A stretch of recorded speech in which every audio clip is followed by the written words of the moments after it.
Boa noite a todos. Estamos reunidos hoje para mais uma explanação do Evangelho à luz da doutrina espírita.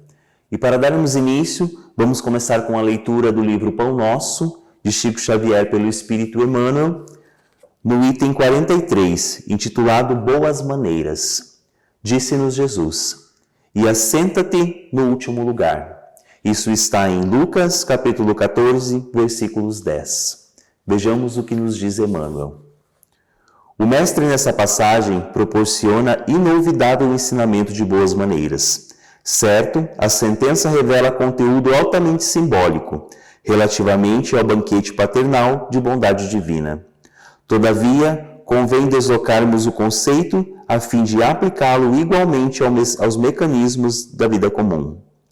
A recomendação do Salvador presta-se a todas as situações em que nos vejamos convocados a examinar algo de novo, junto aos semelhantes. Alguém que penetre uma casa ou participe de uma reunião pela primeira vez, titubeando demonstrar que tudo sabe ou que é superior ao ambiente em que se encontra, torna-se intolerável aos circunstantes. Ainda que se trate de agrupamento enganado em sua finalidade ou intenções, não é razoável que o homem esclarecido, aí ingressando pela primeira vez, se faça doutrinador austero e exigente, porquanto, para a tarefa de retificar ou reconduzir as almas, é indispensável que o trabalhador fiel ao bem inicie o esforço, indo ao encontro dos corações pelos laços da fraternidade legítima. Somente assim conseguirá alijar as imperfeições eficazmente, eliminando uma parcela de sombras, cada dia, por meio de serviço constante. Sabemos que Jesus foi o grande reformador do mundo. Entretanto, corrigindo e amando, asseverava que viera ao caminho dos homens para cumprir a lei. Não assaltes os lugares de evidência por onde passares, e quando te detiveres com os nossos irmãos em alguma parte, não os ofusque com a exposição de quanto já tenhas conquistado nos domínios do amor e da sabedoria.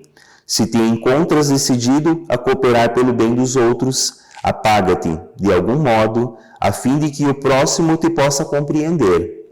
Impondo normas ou exibindo poder, nada conseguirá, senão estabelecer mais fortes perturbações. Que possamos, em clima de fraternidade, fechar os nossos olhos para realizarmos a prece de hoje, rogando a Deus, nosso Pai, nosso amado Mestre, nosso Senhor Jesus Cristo, que o seu amor esteja presente conosco em mais essa noite de hoje, em mais essa oportunidade de estarmos refletindo acerca do Evangelho. Que Jesus ampare os trabalhadores de hoje, ao nosso irmão Franklin Delgado, que estará explanando sobre o Evangelho segundo a luz da doutrina espírita. Que Jesus esteja conosco, nos fortaleça, nos ampare, que acalme o nosso coração, que ilumine a nossa mente e que nós possamos compreender um pouco mais acerca de seus ensinamentos. Que a paz de Jesus esteja conosco e que Jesus nos ampare e nos fortaleça. Convidamos ao púlpito hoje o nosso irmão Frank Delgado, que estará discorrendo sobre o Evangelho de nosso Senhor Jesus Cristo. Boa noite a todos. Que bom encontrá-los novamente para mais uma explanação do Evangelho à luz da doutrina espírita. Que essa noite ela seja imantada de muita paz, de muita alegria, de muita harmonia, e que a mensagem a qual eu vou trazer nesta noite, ela possa de alguma forma confortar a você que está nos assistindo, que ela possa fazer com que você reflexione acerca das suas atitudes, do seu modo de conduzir a sua vida e também da forma a qual você conceitua o nosso irmão, o nosso Mestre Jesus Cristo. O capítulo da noite é o capítulo 7 de O Evangelho segundo o Espiritismo, intitulado Bem-aventurados os pobres de espírito, item 3 a 6, com o subtítulo aquele que se eleva será rebaixado.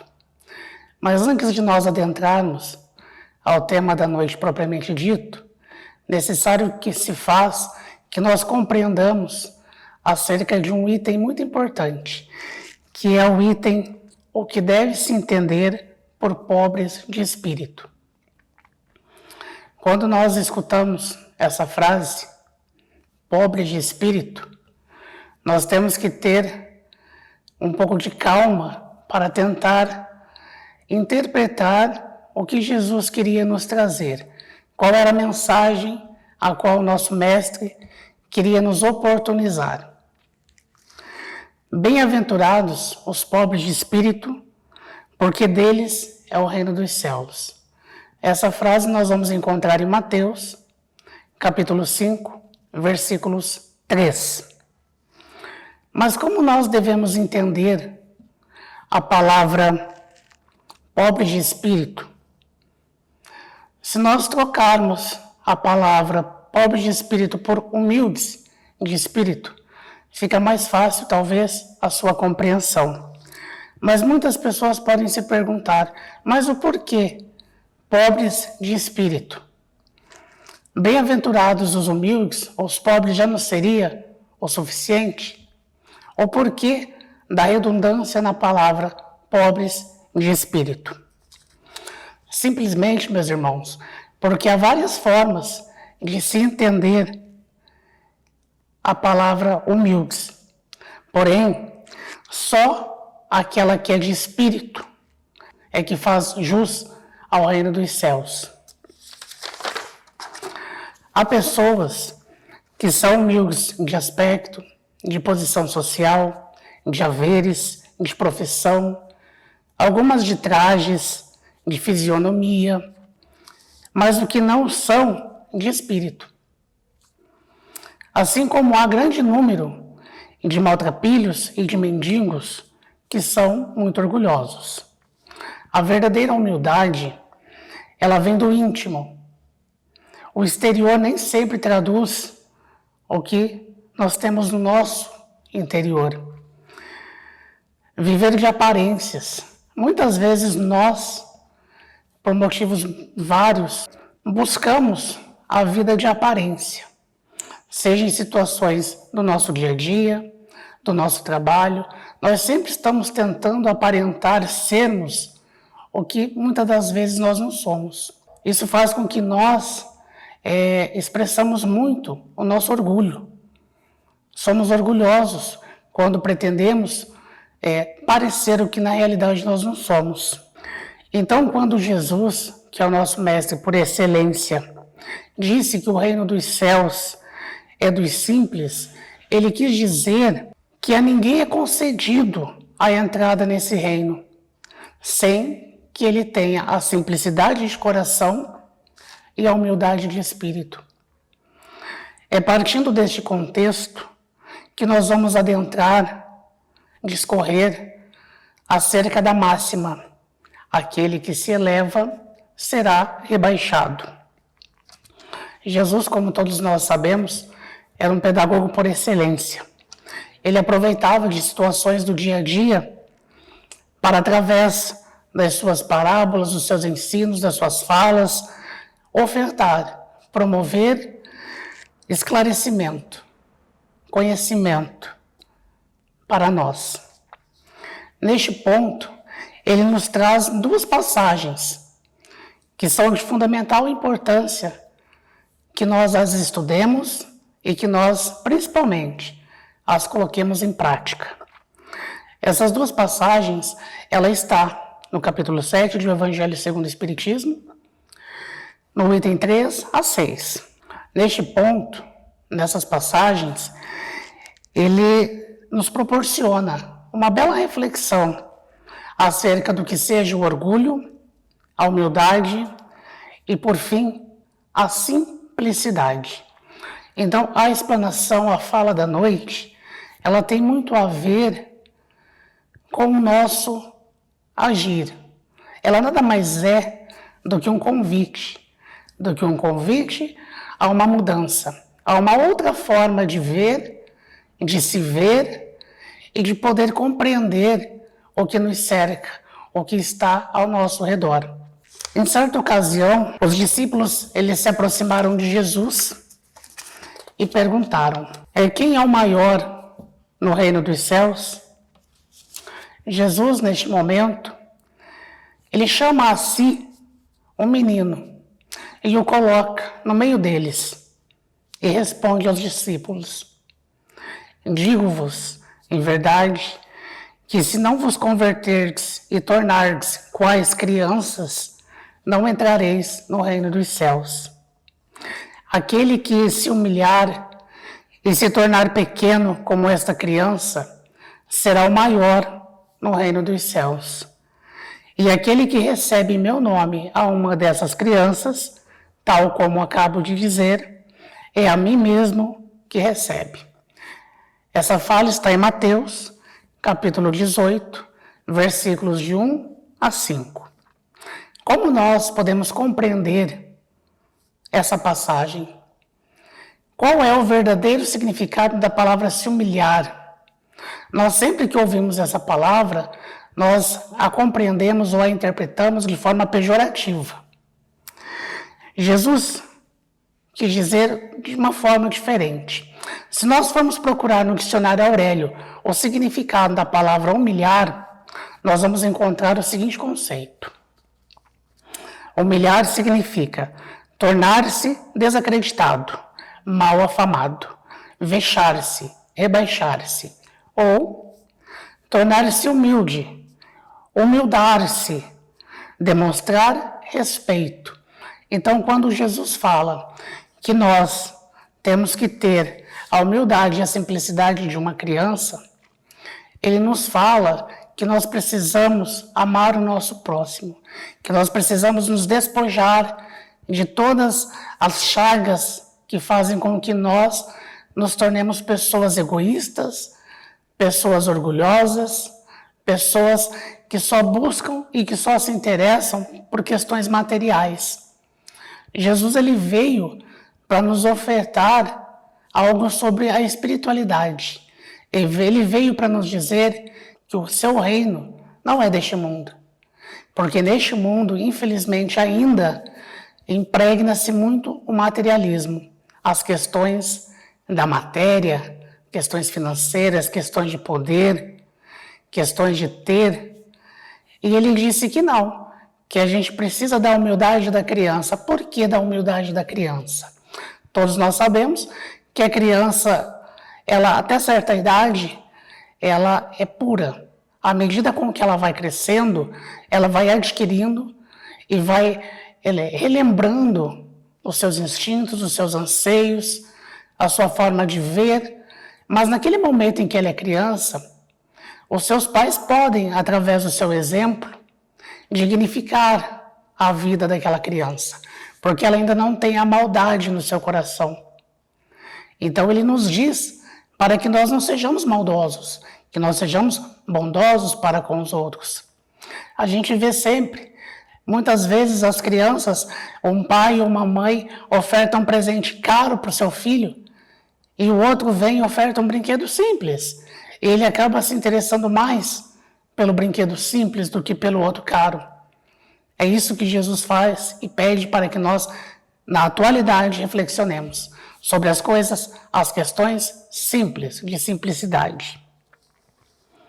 Então, essa passagem ela vem corroborar para que nós tenhamos, para que nós possamos adquirir uma nova forma, uma nova visão de observarmos o que nos acontece.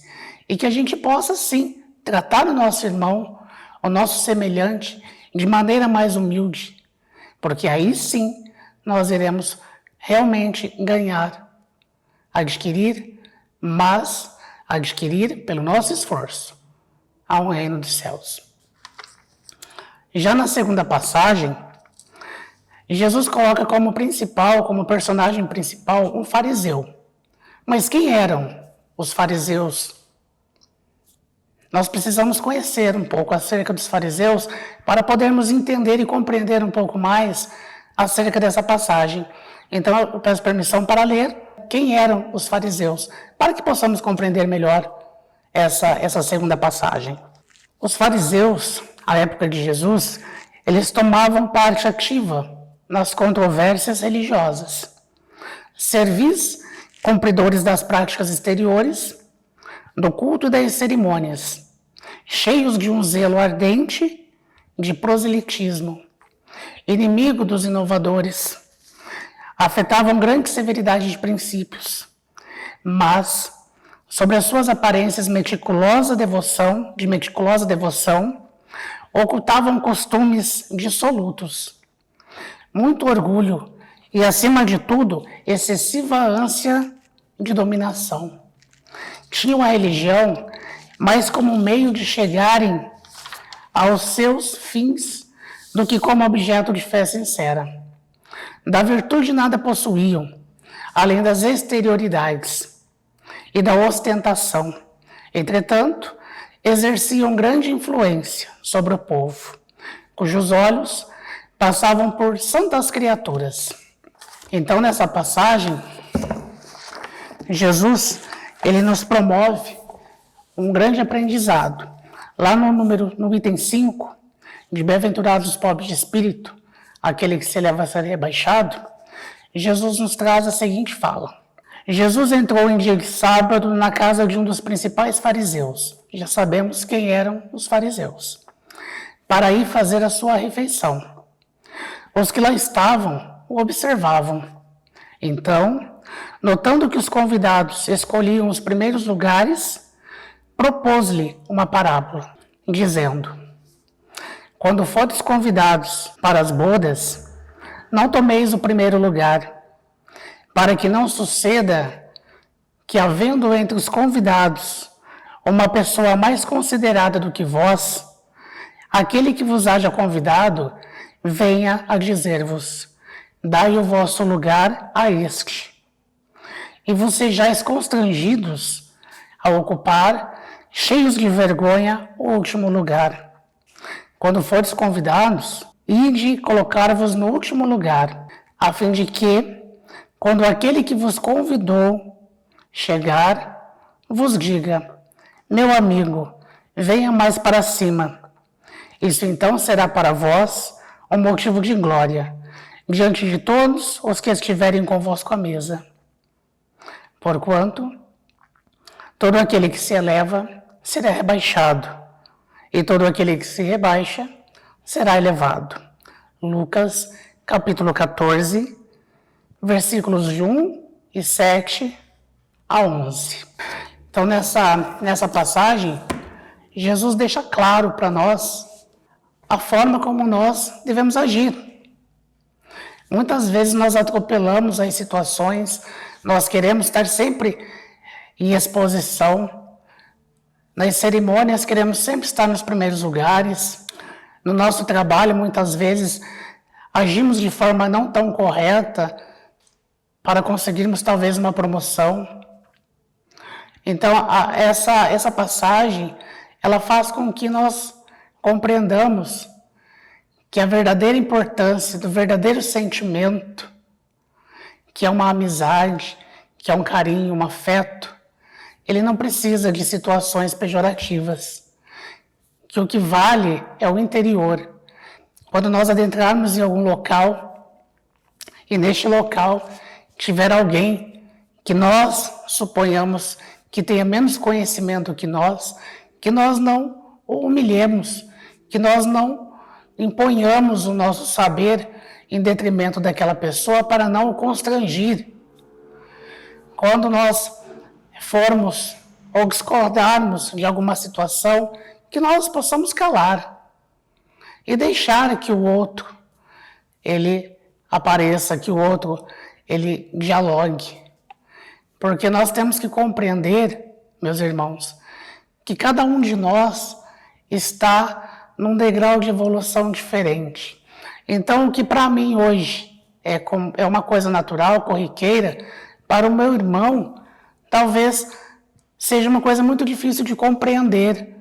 E nessa dificuldade da compreensão, ele talvez possa distorcer a situação. Então, nós temos que agir com humildade, e de compreender, e de entender e tentar aceitar aquilo que está acontecendo. Nada nos acontece por acaso.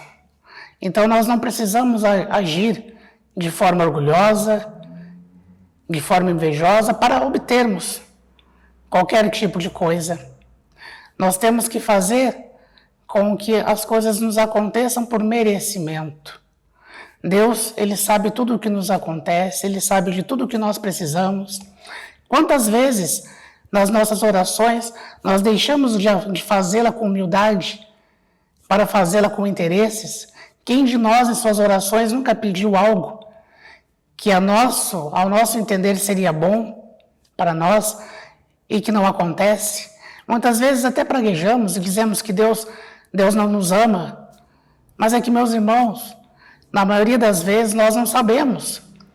Dentro da nossa inferioridade, da nossa ainda pequenez, nós não compreendemos o que é melhor para nós.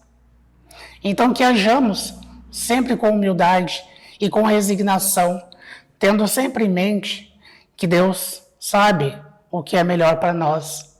E que hoje o sofrimento que talvez esteja te afligindo, que esteja te oprimindo, nada mais é do que uma situação passageira para que você possa, após esse momento não tão agradável, sair e se tornar uma pessoa mais forte. Precisamos ter humildade em aceitar as situações que nos acontecem. E nunca dizer que Deus não nos ama. Porque, meu irmão, uma coisa é certa, somos filhos de Deus. E Deus é a humildade suprema. Ele jamais aceitaria que um filho seu sofresse sem ter um significado, sem ter um porquê. Então, que nós tenhamos sempre a prece como ferramenta para nos conectarmos com a espiritualidade e que compreendamos que não estamos desamparados. Que se hoje nós estamos sofrendo, é porque nós mesmos buscamos essa situação.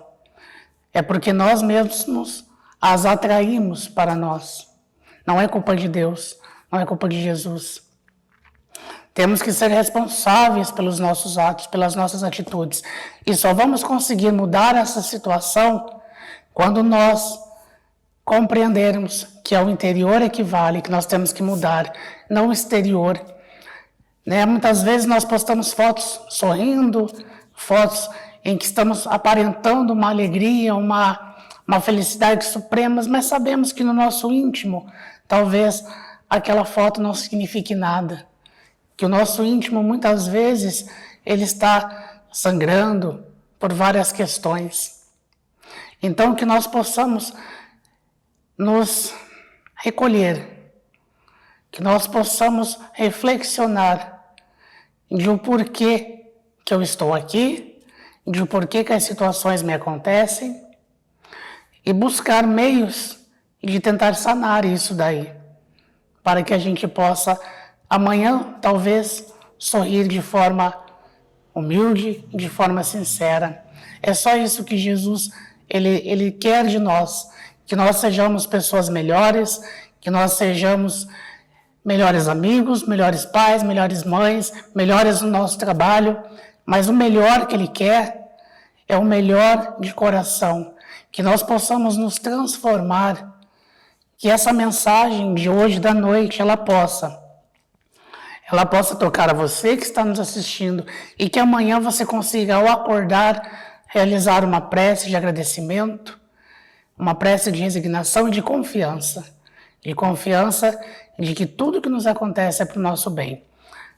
Essas passagens, elas corroboram para esse fim. O reino dos céus, ele está dentro de nós. Depende de nós atingirmos a alegria, a felicidade, mas só conseguiremos atingir tudo isso a partir do momento em que nós conseguimos observar o nosso redor de forma diferente. Não somos inimigos de ninguém, somos irmãos. Então nós temos que aprender a amar de forma significativa. A mensagem da noite era mais ou menos nesse sentido, de fazer um convite ao bem proceder, um convite ao bem agir, um convite a que você compreenda que você tem tudo ao seu dispor e que só depende de você, a sua melhora. Para terminar, então, para encerrar, eu reservei, né, para vocês uma leitura que vem finalizar o que nós conversamos essa noite. Então, por gentileza, o livro continua sendo o Pão Nosso. O item agora é o 39, intitulado Convite ao Bem. Mas, quando fores convidado, vai. Isso daí, quem disse foi Jesus, e está em Lucas, capítulo 14, versículos 10. E ele nos diz o seguinte: em todas as épocas, o bem constitui a fonte divina, suscetível de fornecer-nos valores imortais. O homem de reflexão terá observado que todo o período infantil é conjunto de apelos ao sublime manancial. O convite sagrado é repetido, anos a fio. Vem por intermédio de amorosos pais humanos, dos mentores escolares, da leitura salutar, dos sentimentos religiosos, dos amigos comuns. Entretanto, raras inteligências atingem a juventude de atenção fixa no chamamento elevado. Quase toda a gente ouve as requisições da natureza inferior, olvidando deveres preciosos. O apelo, todavia, continua. Aqui é um livro amigo, revelando a verdade em silêncio. Ali, um companheiro generoso que insiste em favor das realidades luminosas da vida. A rebeldia, porém, ainda mesmo em plena madureza do homem, costuma rir inconscientemente, passando, todavia, em marcha compulsória na direção dos desencantos naturais que lhe impõem mais equilibrados pensamentos. No Evangelho de Jesus, o convite ao bem reveste-se de claridades eternas. Atendendo-o, poderemos seguir ao encontro do nosso Pai, sem hesitações. Se o clarim cristão já te alcançou aos ouvidos, aceita-lhes as clarinadas sem vacilar. Não esperes pelo aguilhão da necessidade. Sob a tormenta, é cada vez mais difícil a visão do porto. A maioria dos nossos irmãos na terra caminha para Deus, sobre o ultimato das dores. Mas não aguardes pelo açoite das sombras, quando podes seguir calmamente pelas estradas claras do amor. Então, meus irmãos, chega de sofrer. Nós viemos neste mundo, nós renascemos para evoluir. Se sofremos, é porque ainda insistimos em seguir o caminho errado. Voltemos o nosso caminho para as trilhas, para as pegadas deixadas pelo nosso Mestre Jesus, que são pegadas certeiras, que é um caminho que nos vai conduzir para a verdadeira felicidade, para o amor em sua plenitude. Então, é com esse sentimento de afeto, de amor e de carinho, que eu termino a explanação da noite, deixando esse convite a todos. Que Deus, em sua paz, em seu amor, possa iluminar a todos nós e que possamos a cada dia mais nos tornarmos pessoas melhores na paz do Mestre Jesus. Muito obrigado e uma boa noite. Gostaríamos de agradecer ao nosso irmão Franklin, que nos convidou às reflexões da noite de hoje, e a todos vocês que estiveram conosco presente em mais essa explanação, em mais esse vídeo produzido pelo Centro Espírita Luz e Caridade. E eu gostaria de convidar a todos que possamos juntos elevar o nosso pensamento a Deus, em gratidão por mais uma noite de ensinamentos, por mais uma noite de aprendizado acerca do Evangelho de nosso Senhor Jesus Cristo, e rogamos a Ti, Senhor, que esteja conosco, que permaneça em nossos lares, junto de nossas famílias, nos abençoando, nos iluminando e nos conduzindo, Senhor Jesus, em nossa jornada aqui na terra, que possamos, Senhor Jesus, aprender, compreender os Seus ensinamentos e que possamos chegar ao fim de nossa trajetória com muita paz, com muito amor e com muita gratidão, hoje e sempre. Que Jesus nos abençoe e permaneça conosco. Que assim seja.